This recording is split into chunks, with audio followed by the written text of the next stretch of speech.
8:50 de la mañana, continuamos con enfoque, con ampliación de noticias, y conversamos ahora con el internacionalista, el doctor Andrés Gómez de la Torre, para hablar sobre este tema que está siendo complicado y cada día se complica más, que es pues la admisión y la presencia de exiliados venezolanos en nuestro país.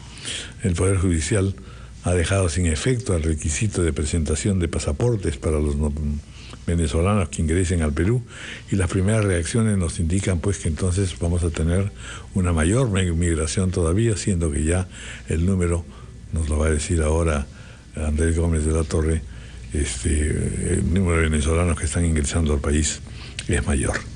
Bienvenido, Andrés, gracias por estar con nosotros. Encantado, Raúl. Armando, como siempre, un gusto. Bueno, ¿por qué tenemos esta tendencia a meternos en problemas? Buena pregunta. Buena pregunta. Ya son alrededor de 460.000 oficialmente ingresantes a territorio peruano, ciudadanos venezolanos. Y bueno, ya estamos frisando, porque esa es la palabra, frisando casi el 500.000, ¿no?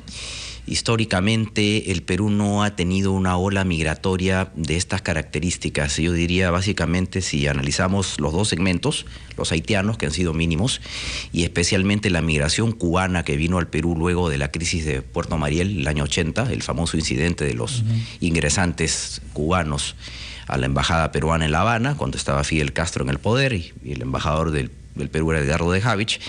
Realmente en ese momento lo que busca el Perú fue un país tránsito, porque finalmente todos los cubanos querían ir a Estados Unidos. No es el caso. No es el caso porque, para empezar, el Perú es un país muy atractivo para la migración venezolana. Para empezar, Ecuador, por ejemplo, tiene el dólar y es un país técnicamente más caro. Y bueno, Colombia tiene una serie de problemas internos. Es un país que tiene, desde el punto de vista de las relaciones bilaterales, una relación muy compleja con Venezuela. Entonces el Perú es una suerte de imán para esta ola migratoria venezolana.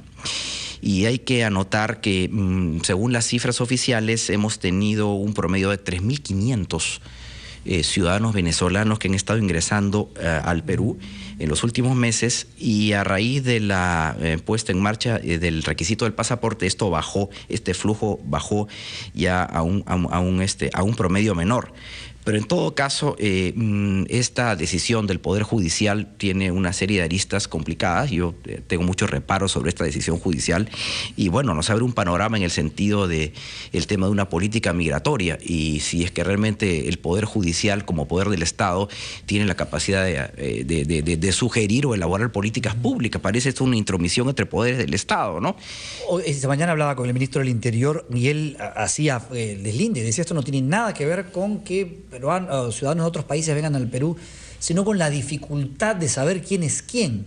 Sí. Porque es un hecho que dentro de la gran mayoría de gente honorable que está ingresando, se cuelan 2 o 3 o quizá un poquito más de gente de malvivir. Entonces el ministro dice, el DNI, que es a lo que estamos volviendo, el DNI venezolano, claro, hoy por hoy no nos ofrece ninguna seguridad.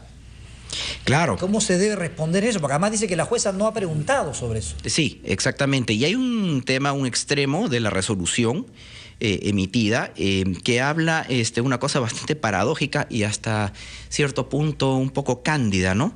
En la resolución, si uno la lee, dice la verificación de la cédula de identidad venezolana se hará, la forma de su contraste será de acuerdo a los mecanismos de cooperación internacional.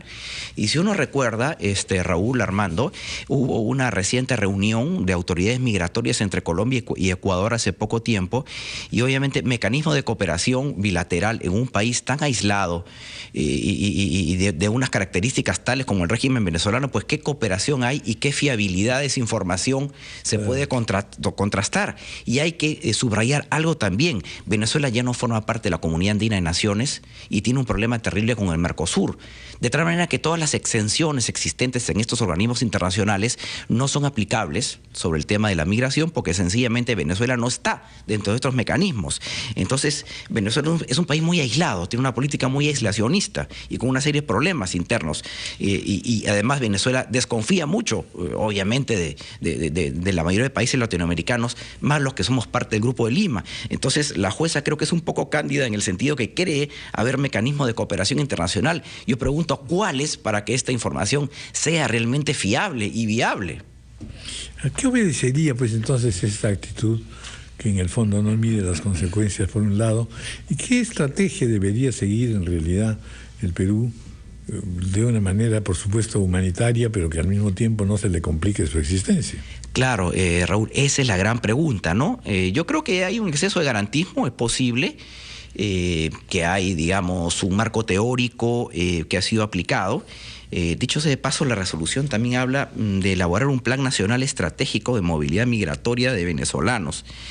Pero claro, si uno se pone un poco jurídico, y si uno revisa el artículo 118, el inciso 11 de la Constitución, es claro los mandatos del Poder Ejecutivo y las prerrogativas de quién hace las políticas exteriores y en caso de la política migratoria. Porque nosotros tenemos una política nacional migratoria que es coto de la Cancillería y de otras autoridades públicas. Y yo comprendo la posición del ministro del Interior para monitorear todos estos ciudadanos que realmente no todos vienen con las mejores intenciones. Condice, digamos, efectivamente, esto que menciona Raúl, una política migratoria que es respetuosa a los derechos de la gente y además solidaria y humanitaria, con el otro interés que es el tema de la seguridad. Tú eres un hombre de inteligencia. El ministro no puede salir a decir lo que sabe, ¿verdad? Sin duda. No sé si se lo podría contar a la jueza, pero ¿cómo poder conciliar estos dos intereses? Porque está claro que no es un capricho de la policía. Sin duda, y sin duda porque hay que subrayar que el año pasado hubo una durísima nota de protesta del Ministerio de Relaciones Exteriores por abiertas actividades de espionaje en territorio peruano. Muchos líderes de la oposición venezolana fueron espiados en territorio peruano y motivó una durísima nota de protesta. Y hay que recordar también que en una intervención ante la Comisión de Relaciones Exteriores del Congreso de la República, el canciller, embajador Néstor Popolicio, habló de la necesidad que la Dirección Nacional de Inteligencia, la DINI y la propia policía tengan estas facultades de monitorear, porque no sabemos realmente qué cosa es lo que viene con esta ola migratoria. No sabemos qué intenciones hay, sobre todo con un país pues que tiene unas especiales características de crisis y que tiene muchos recursos todavía aún para manejarse en términos de política exterior y de política de seguridad.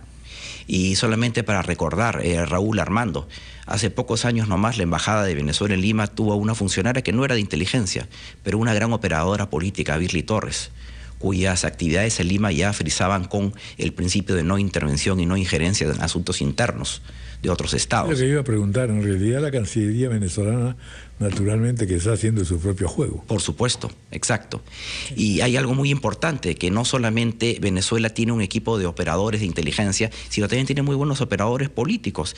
Tiene un partido fuerte, el PSV, tiene apoyo cubano, y esto no es ser tremendista, no es, digamos, hablar de teorías conspirativas, pero lo cierto es que este tema de la migración tiene que verse con mucho cuidado, y sobre todo cuando se emiten resoluciones de este tipo, que realmente, digamos, ponen en entredicho ciertas políticas y ciertas maneras de actuar frente a ciertos problemas. Quisiera referirme también al tema que parece nimio, pero es importante, el sarampión. El Ministerio de Salud está gastando mucho dinero en vacunar a ciudadanos venezolanos en Tumbes porque se han detectado casos de sarampión. ¿Y por qué hay que hacerlo? Y por qué hay que hacerlo, además, y que esa plata es gastada y viene del presupuesto nacional. Entonces, el lonche no viene gratis, ¿no? Hay que pagarlo. Y esas consecuencias las paga el Estado peruano, porque hasta ahora que se sepa, los recursos de cooperación internacional son mínimos, son muy pequeños para afrontar esta ola migratoria y para atender a estos ciudadanos venezolanos. Esa es la verdad. Bueno, lamentable cuadro, la verdad. Sí, ojalá se tenga un poco más de razón y habilidad en el tema. Y algo para terminar, Raúl, la resolución no habla de que se ha vulnerado necesariamente los derechos de los refugiados y personas en estado de vulnerabilidad, que parece una contradicción. O sea, no hay una vulneración. Aparentemente todo apunta a que esta resolución pues tiene sus bemoles y hay que manejarse con mucho cuidado cuando hay estos problemas de esta envergadura, ¿no? Claro que sí. Muy bien, muchas gracias Andrés Gómez de la Torre por haber estado con nosotros. Son las 9:00 de la mañana, estamos cerrando esta ampliación de noticias, hacemos una pausa y naturalmente pues entramos al tema de mayor actualidad e implicancia para nosotros, las elecciones municipales y regionales en el Perú, que viviremos etapa riquísima e importante mañana.